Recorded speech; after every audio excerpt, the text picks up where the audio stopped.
안녕하세요. 부동산을 쉽게 다양하게 깊이 있게 분석하는 부동산의 비밀입니다. 둔촌주공 계약률 70%, 진실 혹은 거짓. 과연 진실은 무엇일까? 이런 이야기는 왜 발생했는지부터 한번 보겠습니다. 이거 아주 간단합니다. 계약률을 공개하면 됩니다. 그러나 공개하지 않고 있습니다. 현재 언론에서는 70%라고 말하고 있습니다. 공개하지 않았지만 70%라고 하는 건 과연 어떤 근거일까? 예비 입주자 서류 제출 안내문 여기에 어디까지 해당되는지 그 순번이 공개는 됐습니다. 예비 당첨자는 5배수까지 지정하니까 이 순번을 역산해서 대략은 파악을 할 수는 있습니다.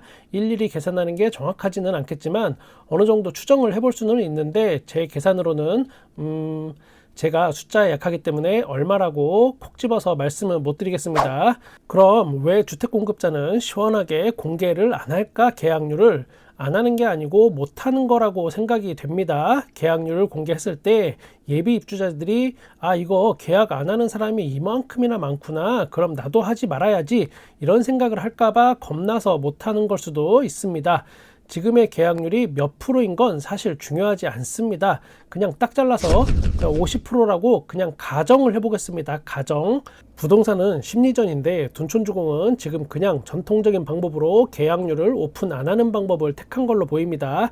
이게 하필 1월 3일에 규제지역이 해제되면서 계약률을 공개하지 않아도 됩니다. 이제 둔촌주공은 비규제 지역에 있는 민간 아파트는 계약률과 잔여 가구수를 공개하지 않아도 됩니다. 아주 절묘한 타이밍인지 아니면 대놓고 둔촌주공 살리기인지 이 정답은 각자의 마음속에 있을 거라고 생각합니다.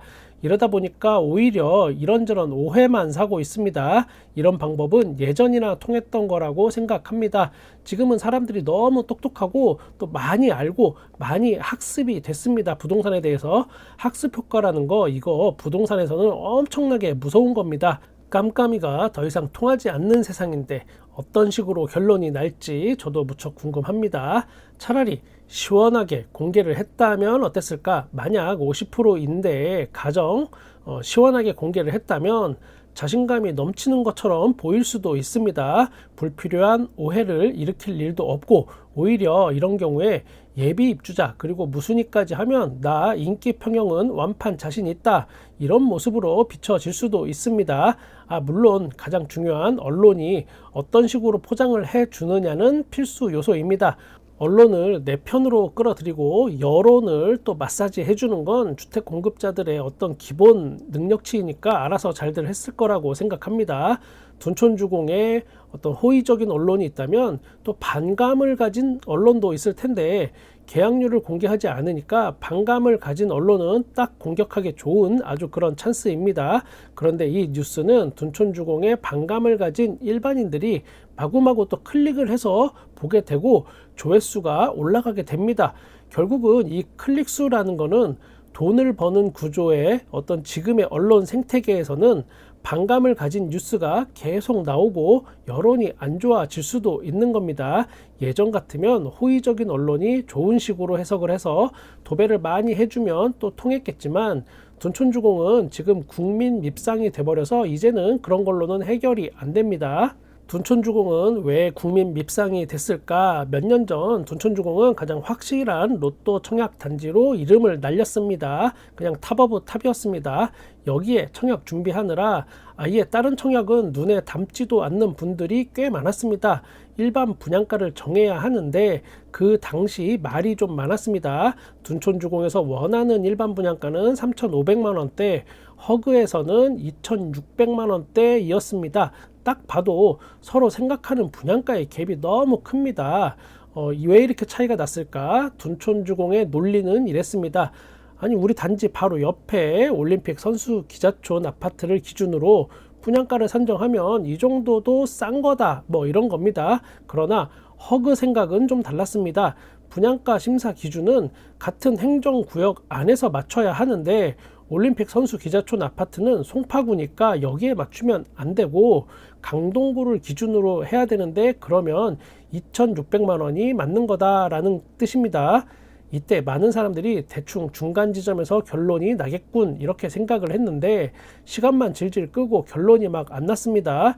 그 당시 부동산 시장에는 평당 3천만 원을 넘기는 거는 굉장히 부담스러우니까 상징적인 숫자, 그러니까 평당 2천만 원대를 만들기 위해서 대충 2,900만 원 후반대 정도 될 거다라고 예상을 했습니다. 부동산 폭등기라서 평당 2,900만 원대라도 해볼만 하다는 의견이 많았습니다. 그 당시에 결국은 많은 우여곡절이 있었고 평당 3,829만 원의 일반 분양가가 정해지고 지금의 상황까지 오게 된 겁니다. 그러면 조합원들은 많은 이익을 봤을까? 이렇게 올려서 차라리 그 당시 허그에서 제안한 걸 빨리 받아들이면 더 좋지 않았을까? 이런 생각이 됩니다. 거기에 떠도는 이야기가 또 여기는 많았습니다. 물론 떠도는 이야기는 그냥 떠도는 이야기일 뿐입니다. 뭐 상가 쪼개기 등등 이상한 소문이 돌기 시작하고 결국 법에서 정한 테두리만 벗어나지 않는다면 무슨 짓을 하더라도 나만 잘 먹고 잘 살면 된다는 것처럼 보여질 수도 있는 겁니다. 이렇게 되면 많은 사람들이 결국 그냥 다 귀찮으니까 니들 다 쫄딱 망했으면 좋겠다, 이렇게 생각을 하게 되는 국민 밉상으로 등극을 하게 됩니다.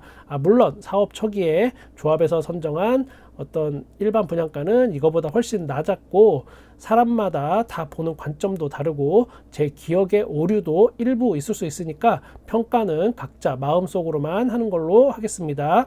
얼마 전 헬리오시티가 15억 3천만 원에 거래가 되면서 또 한 번 둔촌주공에는 상당한 타격을 주게 됩니다.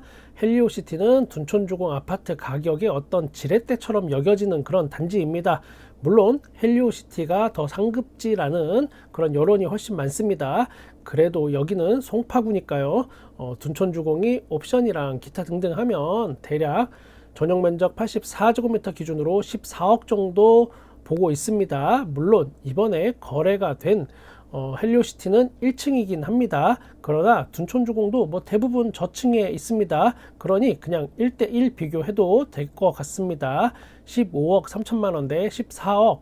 물론 헬리오시티가 1월 달에 16억 17억대에 거래가 된 것도 있습니다. 그렇지만 느낌상 꺼림칙한 거는 자꾸만 부동산 최고 정점을 찍은 이후에 계속된 최저가 갱신 기록이라는 겁니다. 15억 3천만 원. 그래프 한번 보겠습니다. 헬리오시티가 84D 타입 기준 최고가 23억 8천만 원을 찍고 25억이 넘네 마네 뭐 하던 때가 2021년입니다. 지금의 거래 가격대를 보면 2019년과 굉장히 비슷한 수준입니다. 그런데 호가를 보면 최저가는 또 16억 5천만 원부터 있고 17억대 매물이 많이 있습니다. 이거를 또 다시 호가를 기준으로 해서 보면 현재 호가는 2020년 수준입니다. 제가 이런 이야기를 하는 이유가 있습니다. 여기서 대충 스킵하고 넘기면 중요한 이유를 여러분이 모르실 수 있습니다. 이번에는 파크리오로 한번 가보겠습니다. 파크리오는 헬리오시티보다 상급지입니다. 당연히 더 높은 가격대를 형성합니다. 현재 전용 면적 84제곱미터 최저가는 17억부터 있습니다. 호가를 기준으로 본다면 헬리오시티가 어쩌면 더 고평가 받고 있는 것처럼 보일 수도 있습니다. 만약에 그렇다면 둔촌주공의 일반 분양가는 현재 시점으로 어떤 수준일까? 최근 거래를 보면 84제곱미터가 16억 5천만 원에 거래가 됐고 이거는 또 로열층이 거래가 됐습니다. 여기도 마찬가지입니다. 부동산 정점 대비 최저가가 계속 갱신이 되는 중입니다. 84C 타입 최고가 25억 2천만 원을 찍고 지금은 16억 5천만 원에 거래가 된 겁니다. 그래프를 보면 지금의 실거래 가격대는 2019년 말 요쯤하고 비슷합니다. 그런데 또 팔겠다는 사람들이 내놓은 호가, 여기에는 또 2020년 수준이 지금 이 정도로 보여집니다. 헬리오시티랑 비슷한 패턴을 여기도 보이고 있습니다. 이번에는 둔촌주공보다 낮은 입지 평가를 받는 아파트 한번 보겠습니다. 강동구에 있는 롯데캐슬 퍼스트입니다. 여기는 고덕 그라시움이나 아르테온이 짜잔 하고 나타나서 강동구 아파트 시세를 막 끌고 나갈 때 그 이전까지 많은 사람들이 고래 힐로 부르고 있는 고덕 레미안 힐스테이트와 함께 이 지역의 시세를 끌던 곳이었습니다. 이곳도 전용 면적 84제곱미터가 10억에 거래가 됐습니다. 국민평형이 10억에 거래가 됐다. 강동구에서 16억대 찍고 10억에 거래가 된 겁니다. 그래프를 보시면 10억이라는 최근 실거래가 수준은 여기도 역시나 2019년 수준이라고 볼 수 있습니다. 그런데 또 팔겠다는 사람들의 마음은 역시나 2020년 수준이 많습니다. 그러면 둔촌주공을 중심으로 해서 지금까지 알아본 이 아파트들의 공통점은 뭘까?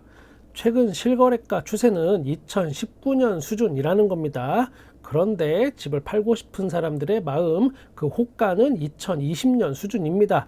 요즘에 서울 대단지 아파트들의 가장 일반적인 모습이라고 볼 수 있습니다. 이게 뭐 어때서? 라고 질문하실 수 있습니다. 지금의 부동산 상황을 가장 잘 나타낸 걸로 보여집니다. 매도세, 매수세의 힘겨루기가 아주 치열하게 진행되고 있는 중입니다. 지금 현재 매도세, 즉 파는 사람들은 2020년 가격대를 고수하는 반면 금매가 거래가 되는 실제 매수세를 보면 2019년 가격대가 하나씩 거래가 된다는 겁니다.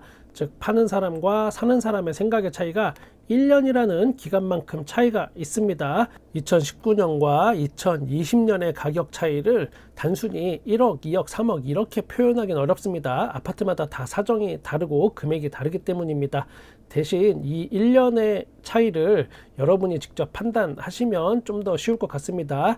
이 당시 부동산 폭등기고 2019년에서 2020년까지 몇 프로가 올랐는지를 생각하시면 지금의 어떤 수준을 파악하실 수 있을 겁니다. 분명히 댓글에 이런 거 막 달릴 겁니다. 2019년 비싸다. 2018년 가격이어야 한다. 아니다. 2015년은 가야 한다. 아니다.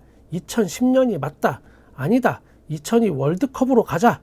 부동산의 비밀은 복덕방이니까 2019년 이런 말 하는 거야. 역시 복덕방은 믿으면 안 돼.